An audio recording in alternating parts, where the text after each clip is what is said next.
Yeah, well, I think we're all obsessed with what we're uncomfortable about a little bit. And I think our evolution is to transcend discomfort. That means that we could be uncomfortable and we don't have to, it's okay.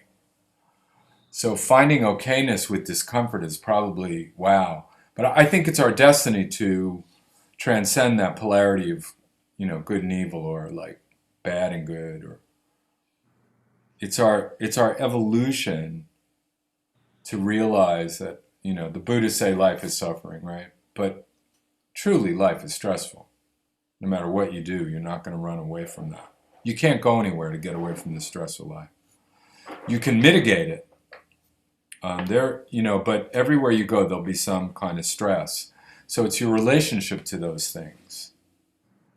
And so if you cultivate a sense of okayness around what disturbs you or what feels off, or the more you do that, I think the happier you are and the more balanced you are as a human being. And then also, the more sovereign you are within your own experience. So, dealing with what's uncomfortable like that is really good. I practice that in my life. That helps me tremendously. And I do you do do know it, this thing though, I want to tell you. When please? we're in class and we open up the energy in the spine, or we did a meditation or an exercise, and everybody gets happy. So what is it? They transcended that horizontal plane and they became more vertically aware and realized, and they went, wow, I feel good again. And I think it's our job, and probably in the future, maybe it already exists. You can have a little, like Woody Allen's orgone box. You're going to go into a box and it's going to align you. You're going to come out happy. It's going to be happy adjustment. Because doing drugs is old and it doesn't really sustain it. But cultivating your spine and your verticality and your goodness makes it stronger. I feel like they have those in Sedona. I don't know if that's true, but it seems Well, like they it. have that. That's why people like to go there, because they remember themselves by being in a resonant. It's the same in India, in Benares, or in Jerusalem. If you go to Jerusalem, oh my God, the energy there is like vertical. Hmm. And you just stand on the ground, you're like, I like this. That's why people fight over it. But in India, there are places like that, and wherever there are these sacred places where people have worshipped, a good church has it, or a good temple, or a good anything where they've been thinking vertical thoughts.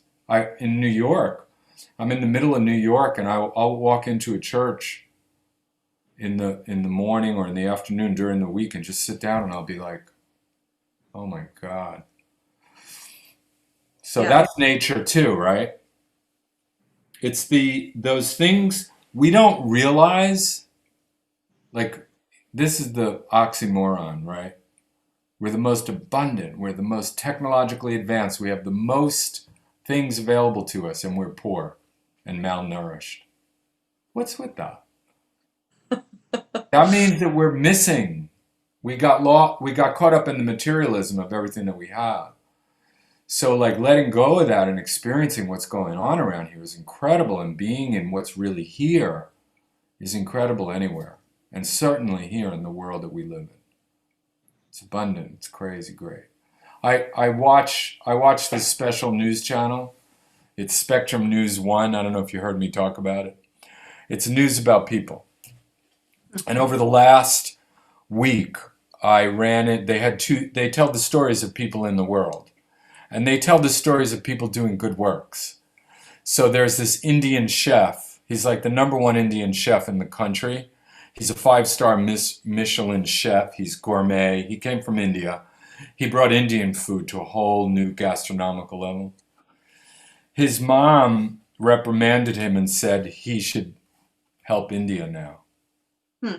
He's rich and famous beyond. And who I Yeah. don't I didn't know his name. So when she told him that, he said, "You're right." He now feeds 50 million people a day in India. He created a nonprofit out of his living room, and he's feeding 50 million people in India?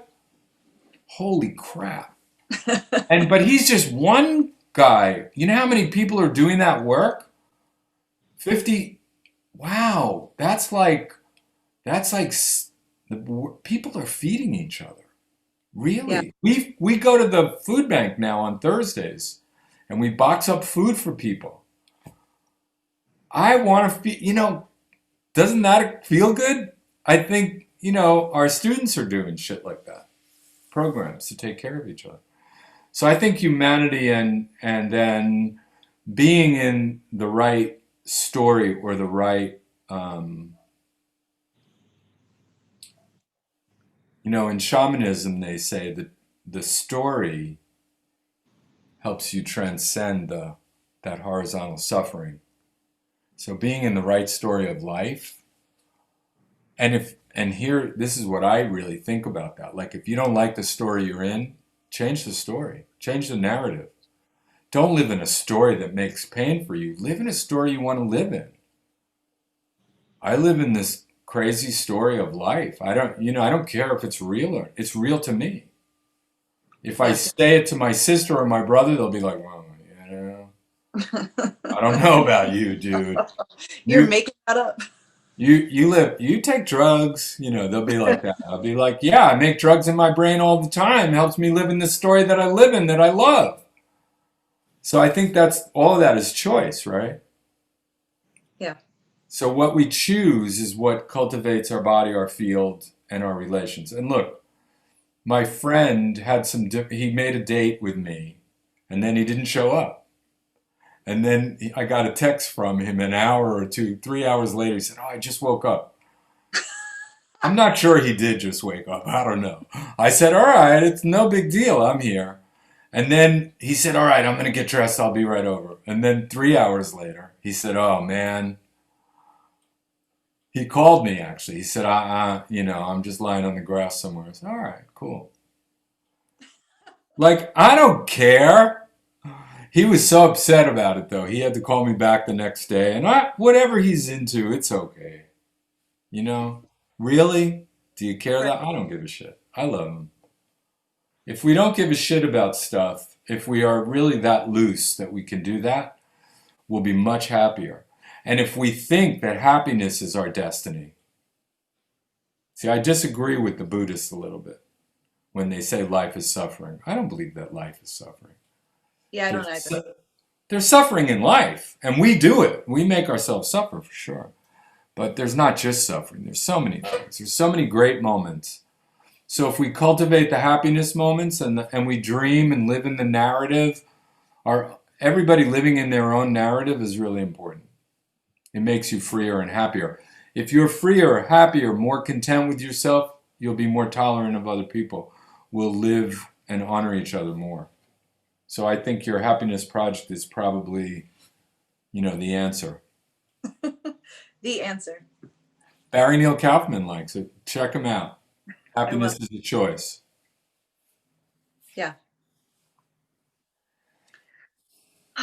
Thank you, Gary. Yeah, thank you. Thanks I for was so, helping me yeah. be happy. I was just gonna say I was so excited to hear whatever spiel you had today, whatever channel opened up for this conversation. You got me at a So good moment. I had this great meditation this morning with everybody. nice. Thank you so Thank you. much. Love you. Love you too. Keep Bye. up the good work. Thank you.